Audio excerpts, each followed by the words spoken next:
اور 625 میں عرس ہے اور 790 ہجری میں حضرت مخدوم شیخ صلاح الدین چشتی بدانی چھوڑ کر بلرام شریف پہنچے۔ تو بلرام کی تاریخ کیا ہے اور بلرام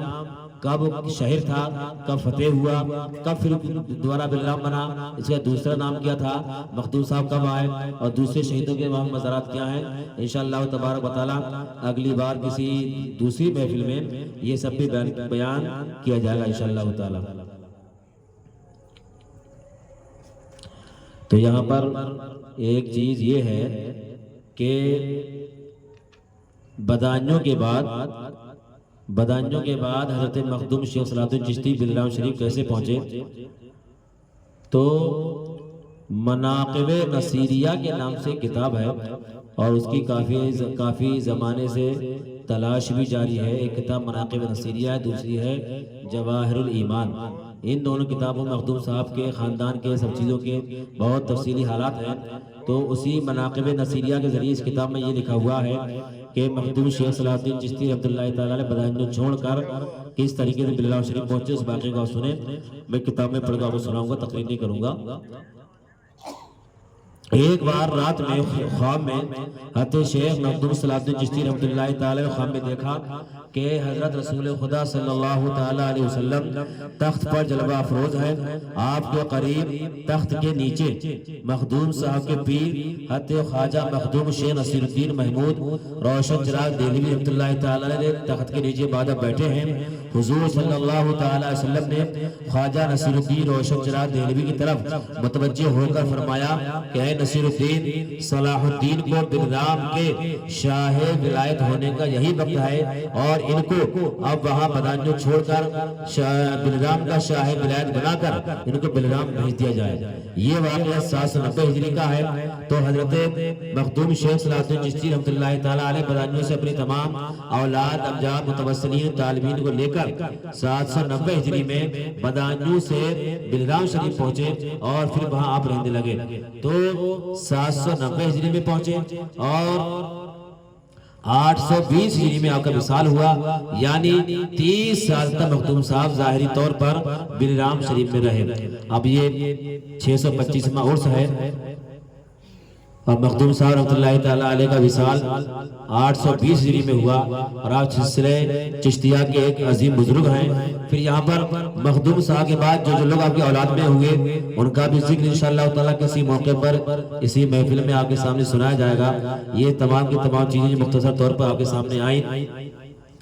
ان سب کو تفصیل کے ساتھ ہی بیان کرنا ہے۔ اور ایک بات آپ یہ بھی یاد رکھیں کہ اپنے سلسلے کے بزرگوں کی فاتحہ وغیرہ کا بھی اسی طریقے سے آپ اہتمام کیا کریں۔ رمضان میں 18 رمضان کو حضرت نصیر الدین محمود چراغ دہلوی رحمۃ اللہ تعالیٰ علیہ کا وصال ہے اور اسی طریقے سے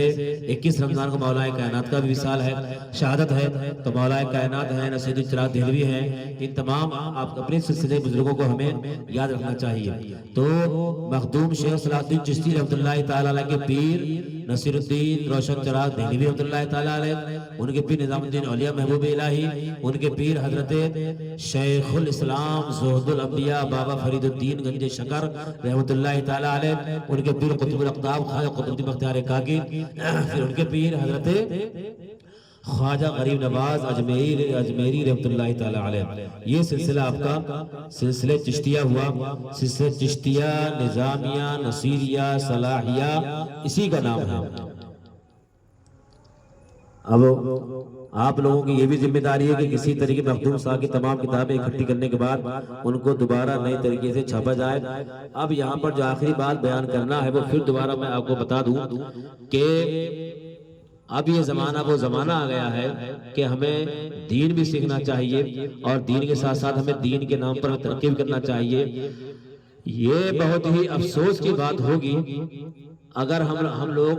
عرس میں بھی جا رہے ہیں، نظر و نیاز بھی کر رہے ہیں، فاتحہ بھی کر رہے ہیں، پھر بھی ہمیں اگر اس کا صحیح طریقہ نہ معلوم ہو تو یہ بہت افسوس کی بات ہے۔ دوسری بات یہ ہے کہ نماز روزہ وغیرہ کے تعلق سے بھی ہمیں بیدار ہونا چاہیے، دیندار بننا چاہیے۔ دنیاوی رسم و رواج، دنیاوی خرافات، دنیاوی کام، یہ سب ہم کو چھوڑ چھاڑ کر دین کے نام پر ہمیں کچھ کرنا چاہیے۔ اگر ہم نے قرآن پاک میں کئی جگہ اللہ تعالیٰ نے ارشاد فرمایا ہے کلا بل تحبون العاجلہ وتذرون الآخرہ، کہ یہ جلد بازی کی تھوڑی سی دنیا کی زندگی کو تم لوگ ترجیح دیتے ہو اور آخرت کی زندگی کو چھوڑ دیتے ہو۔ تو اس طریقے سے اللہ تعالیٰ نے قرآن پاک میں بار بار فرمایا، مگر ہم لوگ ایسے ہیں، نہ قرآن کو پڑھتے ہیں، نہ سنتے ہیں، نہ سمجھتے ہیں، اور نہ اس پر عمل کرتے ہیں۔ لہذا میں بالخصوص طریقے سے نوجوانوں سے میں یہ کوشش کروں گا کہ آپ حضرات نے یہ مخدوم شیخ صلاح الدین فاؤنڈیشن جو بنایا ہے، اس کا مقصد صرف یہی نہیں ہے کہ مہینے کی ہم نے فیس جمع کر دی اور 2-4 مہینے میں کوئی یہ کام کر لیا۔ اس کے ذریعے آپ کو یہ بھی کرنا ہے کہ آپ کے گاؤں میں، برادری میں جو جتنے بھی ناجائز یا حرام یا خلاف شرع یا خلاف سنت یا غلط رسم و رواج ہیں، ہلکے ان کو بھی آپ ختم کرنے کی کوشش کریں، بذات خود ان میں شامل ہونے کی کوشش نہ کریں۔ دین سیکھیں، دین پر عمل کریں، اور طبیعت پر عمل نہ کریں، شریعت پر عمل کرنے کی کوشش کریں۔ اور اگر ہم نے شریعت پر عمل نہ کیا، اپنی طبیعت پر عمل کیا، تو مرنے کے بعد قبر میں ہمارا برا حال ہوگا، اور عذاب محشر، عذاب قبر اور محشر کے عذاب میں ہم لوگ مبتلا ہوں گے اور پریشان حال ہوں گے۔ نوجوانوں کی ذمہ داری یہ ہے کہ نماز سیکھیں، نماز پڑھیں، اور نمازی بننے کی، نمازی بنانے کی تحریک اور مشن بھی چلائیں، جس سے مخدوم صاحب کی روح آپ کو خوش ہو اور مخدوم صاحب کا فیضان اور برکتیں، رحمتیں آپ کو زیادہ زیادہ حاصل ہو۔ یہ مسلمان نوجوان مسلمانوں طریقہ یہ نہیں کہ اذان ہو رہی ہے، گھروں میں بیٹھے ہوئے ہیں، اذان ہو رہی ہے، محلے میں بیٹھے ہوئے ہیں، موبائل چلا رہے ہیں، دنیاوی کام کر رہے ہیں۔ یہ سب مسلمانوں کا، بالخصوص نوجوانوں کا طریقہ نہیں۔ نوجوانوں کا طریقہ یہ ہے کہ اذان کا وقت ہوا، گھر سے نکلو، گھر والوں کو نکالو، ساتھیوں کو لو، دوستوں کو لو، اور سب کو لے کر مسجد جاؤ، اور اپنے سماج کو، معاشرے کو پاک بناؤ، پاکیزہ بناؤ، تاکہ مخدوم صاحب کے نام جو فاؤنڈیشن بنایا ہے، تو اس کا جو صحیح مشن ہے، صحیح کام ہے، وہ صحیح معنی پورا ہو، تاکہ اللہ تبارک و تعالی ہمیں آپ کو سب کو دنیا و آخرت میں زیادہ سے زیادہ کامیابیاں اور کامرانیاں عطا فرمائے۔ اگلی بار میں پھر جلدی آؤں گا۔ قاری صاحب نے بتایا تھا تو فاؤنڈیشن آپ کو کیسے چلانا ہے، کمیٹی کیسے بنانا ہے، دینداری کیسے لانا ہے، برے کام کیسے ختم کرنا ہے، اسے طریقہ ہوتا ہے، کسی کو برا بھی نہ لگے اور سمجھا بھی دیا جائے، بات آگے ہی بڑھ جائے۔ تو اس کمیٹی کو بنانے کے بعد گاؤں میں اگر کوئی تبدیلی نہیں آ رہی ہے تو ہماری ایسی زندگی کوئی فائدہ نہیں ہے۔ آپ تمام حضرات تھوڑی دیر کے لیے سینے پر ہاتھ رکھیں اور دنیا داری کو چھوڑیں، نام کا مسئلہ چھوڑیں، برادری کا مسئلہ چھوڑیں، برابری کا مسئلہ چھوڑیں، چھوٹا بڑا ہونے کا مسئلہ سوچیں۔ یہ دیکھیں اللہ کی بارگاہ میں ہماری ناک کیسے اونچی ہوگی، اللہ کی بارگاہ میں ہماری عزت کیسے بنے گی، اللہ کی بارگاہ میں ہماری عزت کیسے ہوگی۔ اور یاد رکھنا، جن لوگوں کو دکھا کر برادری کے ذریعے، محلے کے ذریعے، اپنے دیگر اور مسائل کے ذریعے چھوٹا بڑا ہونے کی جو کام کرتے ہیں ہم، تو انہی لوگوں کے سامنے اللہ تعالی ہمیں، تمہیں سب کو ذلیل فرمائے گا، عذاب دیا جائے گا کہ تم نے اسے دکھانے کے لیے، اس کی وجہ سے یہ کام ایسا کیا تھا، تو اسی کے سامنے ذلیل کیا جائے گا، اور اسی ذلت والا عذاب، عذاب مہین، ذلت والا عذاب، توہین والا عذاب وہاں یہ ہم کو دیا جائے گا۔ تو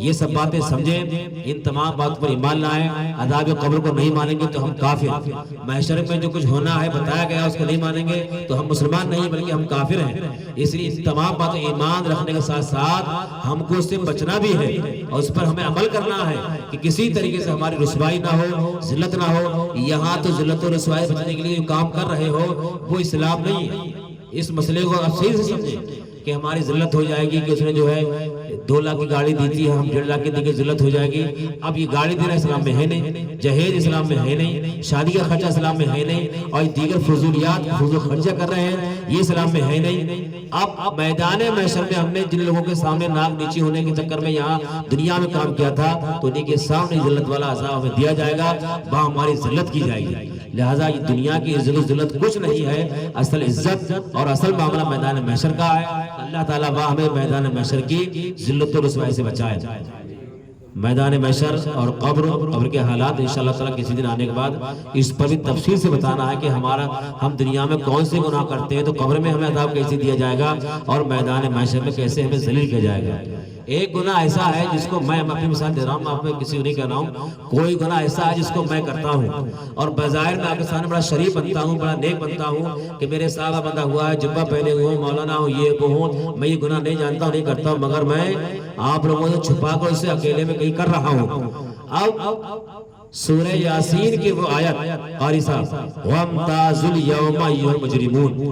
اتنی زبردست آیت ہے، اگر اس پر ہم غور کر لیں تو انشاءاللہ تعالیٰ کبھی ہم گناہ نہیں کریں گے۔ تو یہ مثال میں نے اپنی دی کہ جس گناہ کی وجہ سے میں اپنے کو چھپا رہا ہوں اور اس گناہ کے چکر میں اپنے کو شریف نیک اچھا انسان آپ کو بتا رہا ہوں اور آپ کے سامنے اس گناہ کے بارے میں کہہ رہا ہوں، گناہ کو میں نہیں جانتا ہوں، نہیں کرتا ہوں، نہیں کیا ہے، اب میدان محشر میں اس گناہ کی سزا مجھے انہی کے سامنے ذلت کے طور پر دی جائے گی، وہ گناہ جن سے میں نے چھو کر بچا کر کیا تھا اور بتایا تھا کہ میں نے گناہ نہیں کیا ہے۔ اب آپ غور کریں ہم نے زندگی کتنے گناہ کیے ہیں اور کیا کیا حالات گزرے ہیں، تو میدان محشر میں ایسے ہی ہوگا جب سب لوگ بہت پریشان ہوں گے میدان محشر میں، حساب و کتاب کا نمبر نہیں آ رہا ہوگا، کانا مقدار 50,000 سنہ، دنیا کے 50,000 سال کا میدان محشر کا ایک دن ہوگا۔ اس وقت جب لوگ پریشان حال ہوں گے اور کوئی کسی کے سامنے جانے کے تیار نہ ہوگا، سب برا حال ہوگا۔ تفصیل انشاءاللہ کسی بتاؤں گا پوری میدان محشر کے نقشے کی پوری۔ اس دم اچانک اللہ تعالیٰ کی طرف سے ایک آواز آئے گی، وَامْتَازُوا الْيَوْمَ أَيُّهَا الْمُجْرِمُونَ، اے مجرموں آج الگ الگ ہو جاؤ، اے مجرموں آپس میں ایک دوسرے دور دور ہو جاؤ۔ تو جواری سب ایک طرف ہوں گے، شرابی سب ایک طرف ہوں گے، حرام کام سودخور سب ایک طرف ہوں گے، بے نمازی سب ایک طرف ہوں گے۔ تمام جو انسان نے جو گناہ زندگی میں زیادہ کیا ہے وہ میدان محشر انہی گناہگاروں میں ہوگا۔ اب آپ دیکھ لیں گے ارے ہم تو اسے نیک سمجھتے تھے، یہ گناہ یہ شرابیوں میں کھڑا ہے، ہم تو اسے بہت اچھا سمجھتے تھے، یہ تو سودخوروں میں کھڑا ہے۔ تو اس طریقے سے وہاں سب کی حقیقت کھل جائے گی اور وہاں کوئی کسی سے کچھ چھپا نہیں ہوگا۔ اب اس لیے موبائل میں اکیلے گندی فلمیں دیکھنا، موبائل میں گندے کام کرنا، موبائل کے ذریعے گندے میسج کرنا، موبائل کے ذریعے دوسرے گندے تعلقات بنانا اور اپنے اکیلے میں بیٹھ کر دوسروں کے بارے میں مشورے کرنا، وہاں ہی میدان محشر کے سامنے ہوگا انشاءاللہ تعالیٰ۔ کسی دن قاری صاحب کے کہنے پر وہ اذا زلزلت الزلزلہ پوری صورت ہے، اس کی تفسیری بھی ہم سن لیں گے، تب بھی ہمارے اٹھے کھڑے ہو جائیں گے، انشاءاللہ تعالیٰ گناہ نہیں کریں گے۔ بہرحال ہم صحیح معنی میں میدان محشر میں اپنی کامیابی کے بارے میں سوچیں۔ دنیا کی زندگی کوئی زندگی نہیں ہے، اور یہ بھی سوچیں محفل میلاد کیسے